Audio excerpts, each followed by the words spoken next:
Red Zone TV kwoli sebambulire Patrick Zembera wano nga nkuweereza ensonga nga bwe zitambula. Kakati mbadde mpita ayita nensanga updates zino nenjagala nzije nzikuleetere nga bulijjo. Nyongera okusooka okujjukiza tanaba kubanga osubscribinga ku channel yaffe eno.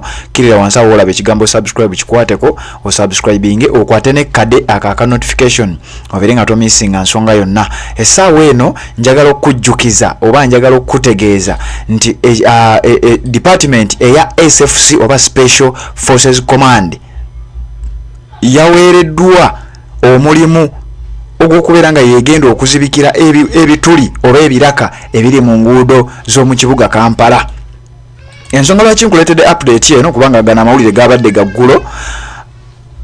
Abaana abali ku social media, bannayuganda abali ku social media abavuddeyo ebbanga lyonna nga batambuza hashtag oba mugijjukire mabega kaawo na wano ku Red Zone TV twatambuza ensonga eyo eya potholes.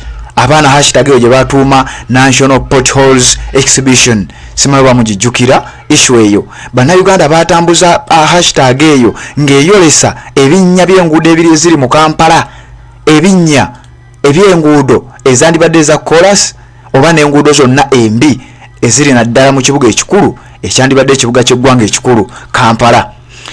Ekitongole ekya Kcca n'ekitongole ekya Unra nga byonna weebiri ebyandibadde bivunaanyizibwa ku mulimu guno ogw'okuddaabiriza enguudo z'omu kibuga Kampala n'enkingizzi z'ekibuga Kampala. Bannayuganda omulanga gwe baakuba ogw'okuba nga balabisa enguudo embi oba ebinnya mu nguudo z'omu kibuga Kampala n'emiriraano, gavumenti kyekoze eddide projekiti eno n'etagiwa URA, Uganda Revenue Authority, ekitongole ekivunaanyizibwa ku by'enguudo mu ggwanga lyonna, n'etagiwa Kampala Capital City Authority okuba nga yeevunaanyizibwa ku nguudo eziri mu jurisdictions zaayo nga authority. Wabula projects zino ziweereddwa SFC, Special Forces Command, kimanyiddwa nga ekitongole oba ekibinja eky'amagye oba branch eyandibadde oba ejje erikuuma omukulembeze w'eggwanga, kaŋŋambe ejje erikuuma Museveni. Gye buvuddeko twakulaga eggulire nga baatongoza omusajja amanyiddwa nga Kapiteeni Yunus Ntegeka ne bannamagye abalala baatongoza bannamagye oba ba engineers okuva mu UPDF ne SFC, era ne bategeeza nti bano be bagenda okutambuzanga projects ez'enjawulo naddala ezandibadde zikolebwa abazimbi, projects ezirimu okuzimba, okuddaabiriza enguudo, okuddaabiriza ebizimbe, okuzimba ebizimbe ebimu ebiri commercial n'ebyo ebya gavumenti. Bannayuganda bangi bavuddeyo nga beebuuza ekigendererwa ekiri ku nsonga eno, era bangi bavuddeyo nga tebalina ebibuuzo byabwe nga tebiyina ansa.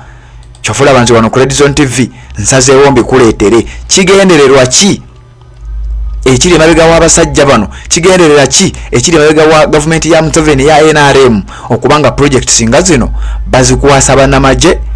Jjukira twavaayo ne tukulaga amalwaliro agazze gazimbibwa bannamagye, twavaayo ne tukulaga projects ez'enjawulo omuli n'ebizimbe eby'amasomero n'ebintu ebirala ebifaananiza bwe bityo nga bizimbiddwa bannamagye. Bannayuganda bangi bavuddeyo nga beebuuza kigendererwa ki ekiri emabega w'ekintu kino. Mwezi gwali gwa mukaaga ng'ennaku z'omwezi 29 omwaka guno gwennyini 2023 lwali lunaku lwakuna.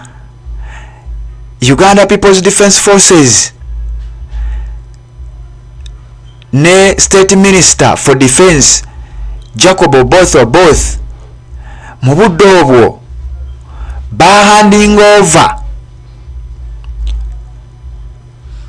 ekizimbe kaŋŋambe structure oba ekizimbe nga kyazimbibwa UPDF mu district y'Isingiro, naye nga ekizimbe kino kyali tekirina kubanga kizimbibwa abantu abo, naye olw'ensonga ezitannyonnyolwa ekizimbe ekyo bakihanding over. Era ku ogwo omukolo omusajja amanyiddwa nga Kapiteeni Yunus Ntegeka yategeeza nti UPDF eyina ba engineers bemaze okuba nga etraininga 3,000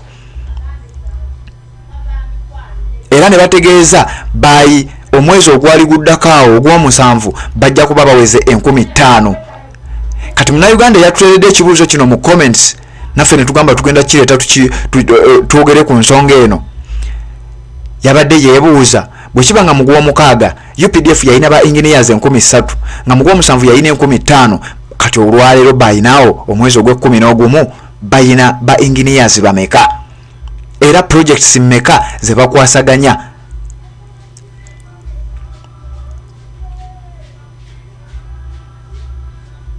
Era ne bategeeza nti bali mwezi ogwo gw'omusanvu okusinziira ku Brigadier General Besigye Bakunda yategeeza nti UPDF head of the engineering brigade mbu bayina contracts ezisukka 163 era nga contracts zino zigenda consuminga billions ezisukka mu 200 ez'eggwanga Uganda. Ebyo byonna bibadde bimu ku bibuuzo ebize byebuuzibwa bannayuganda ab'enjawulo naddala abo abadde batutuukirira.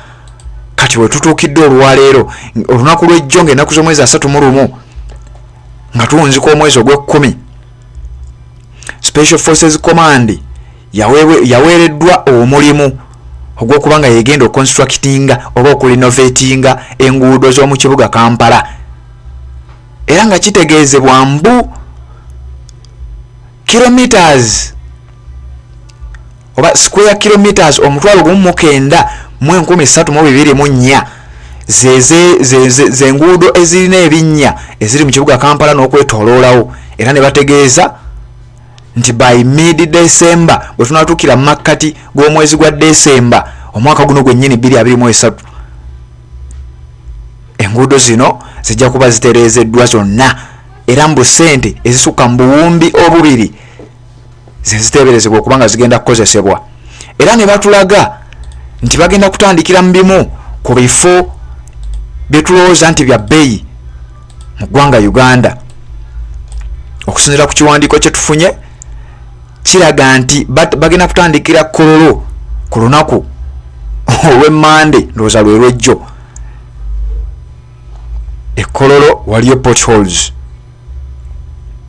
Ne bategeeza nti mu bimu ku bitundu ebirala waliwo ekitundu kye bayita Prince Charles Drive, waliwo ekitundu ekirala bakiyita Elizabeth Avenue, Wampeewo, John Babiha, Lower and Upper Kololo, Impala, Nile Avenue, Colville and Kimathi Avenue n'enguudo endala mu kibuga Kampala. SFC Lieutenant Colonel Robert Chabo era y'omu ku boogedde ku nsonga eno, era engeri ezimu ku quotes ze twakwotinze oba ku zimu ku statement ze twakwotinze ng'agamba the scope of works entails the total reconstruction of some areas, sub-base, base and wearing course, the upper layer in the roadway.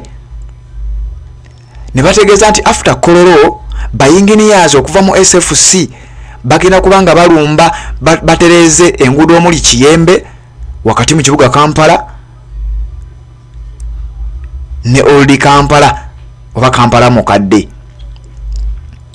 Ensonga lwaki tuleese ensonga eno, bannayuganda bangi bavuddeyo nga beebuuza kigendererwa ki ekyokubeera nga SFC yegenda okuba nga ekwasaganya enguudo zino naddala mu biseera nga bino. Bannayuganda ab'enjawulo bavuddeyo nga balina concern ng'eyo. Kaakati wano ku Redison TV nenjagala nkikuleetere, jjukira twakuwadde eggulire ejjo oba twakuwadde updates ejjo nga tukulaga eggwanga erya United States of America nga liyimirizza ssente oba obuyambi bwonna obubadde buweebwa eggwanga Uganda nga bayita mu mukago guli ogwa AGOA, era ne bayimiriza amawanga omuli eggwanga lya Uganda, eggwanga lya Niger, eggwanga lya Gabon n'eggwanga eya Central African Republic, nga amawanga gano bagana okoddeyo nga bagamba mbu galinyirira eddembe ly'obuntu. Ate nga mu Uganda mu budde bwe bumu waliwo ensonga ey'abaana aba National Unity Platform abawagizi ba Robert Kyagulanyi Ssentamu abazze bawambibwa nga n'emboozi ekyasinze okubeera ku mimwa gy'Abannayuganda eya John Bosco Kibalama atanaba kubanga amanyikako amayitirege. era abantu bangi bavuddeyo nga bagamba Nabbanja okusinziira ku bigambo byayogera ebiraga nti gavumenti yeyina John Bosco Kibalama.